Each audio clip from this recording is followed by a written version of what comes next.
Здравия! В позапрошлом ролике сказал, что гражданам и их объединениям разрешено иметь собственность в землю, но их же нет, и мол никто не может иметь собственность в землю. Но и человеку это нигде не ограничили. А что не запрещено, то разрешено. Вопрос только как? Статья 57. Каждый обязан платить законно установленные налоги и сборы. Законы, устанавливающие новые налоги или ухудшающие положение налогоплательщиков, обратной силы не имеют. Нам тут говорят, что налоги вводятся законами. Не федеральными или другими, а именно законами. Так покажите мне хоть один налог, введенный законом. Просто законов мало, но они есть. Дальше нам пишут, что новые законы обратной силы не имеют. То есть нельзя их применять к прошлому. А уж про ухудшение положения налогоплательщика куда уже хуже. Налоговая нагрузка вместе с акцизами порядка 80%. Статья 58. Каждый обязан сохранять природу и окружающую среду, бережно относиться к природным богатствам. Да уж, везде помойку населенцы разводят, в любой зеленой зоне.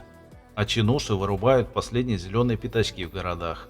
У меня под боком отрезали сначала половину лесной зоны, и очередной друг Путина построил каток для условно 50 детей, занимающихся одним из самых травмоопасных видов спорта.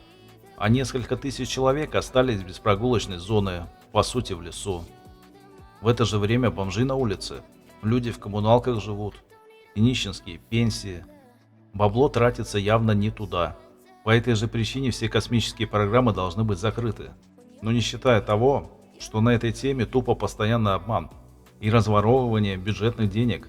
Ой, простите, у нас же только бывает нецелевое использование средств, как сказал один бессменный диктатор. Статья 59. Защита Отечества является долгом и обязанностью гражданина Российской Федерации. Гражданин Российской Федерации несет военную службу в соответствии с федеральным законом.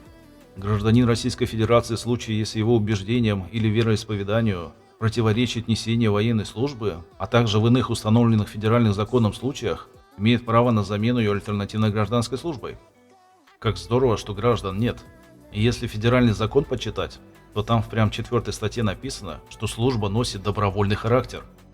Статья 60. Гражданин Российской Федерации может самостоятельно осуществлять в полном объеме свои права и обязанности с 18 лет. Статья 61. Гражданин Российской Федерации не может быть выслан за пределы Российской Федерации или выдан другому государству, то есть за пределы морского дна утопленников не высылают. Российская Федерация гарантирует своим гражданам защиту и покровительство за ее пределами. Статья 62. Гражданин Российской Федерации может иметь гражданство иностранного государства, двойное гражданство, в соответствии с федеральным законом или международным договором Российской Федерации. Наличие у гражданина Российской Федерации гражданства иностранного государства не умаляет его прав и свобод и не освобождает от обязанностей, вытекающих из российского гражданства, если иное не предусмотрено федеральным законом или международным договором Российской Федерации. Иностранные граждане и лица без гражданства пользуются в Российской Федерации правами и несут обязанности наравне с гражданами Российской Федерации, кроме случаев, установленных федеральным законом или международным договором Российской Федерации. А вот самое главное попадалово. Если признать себя лицом без гражданства, ась не лицо, ась как минимум человек без гражданства. И опять про несозданное государство, а мы находимся за его пределами, в окружении слуг коммерческой фирмы из Асашай. Статья 63. Российская Федерация предоставляет политическое убежище иностранным гражданам и лицам без гражданства в соответствии с общепризнанными нормами международного права. В Российской Федерации не допускается выдача другим государствам лиц, преследуемых за политические убеждения, а также за действия или бездействия, не признаваемые в Российской Федерации преступлением. Выдача лиц, обвиняемых в совершении преступления, а также передача осужденных для отбывания наказания в других государствах осуществляются на основе федерального закона или другого международного договора Российской Федерации. Ну, здесь как везде. Признай, что ты лицо или гражданин, и получи убежище в любом их содоме по миру. Статья 64.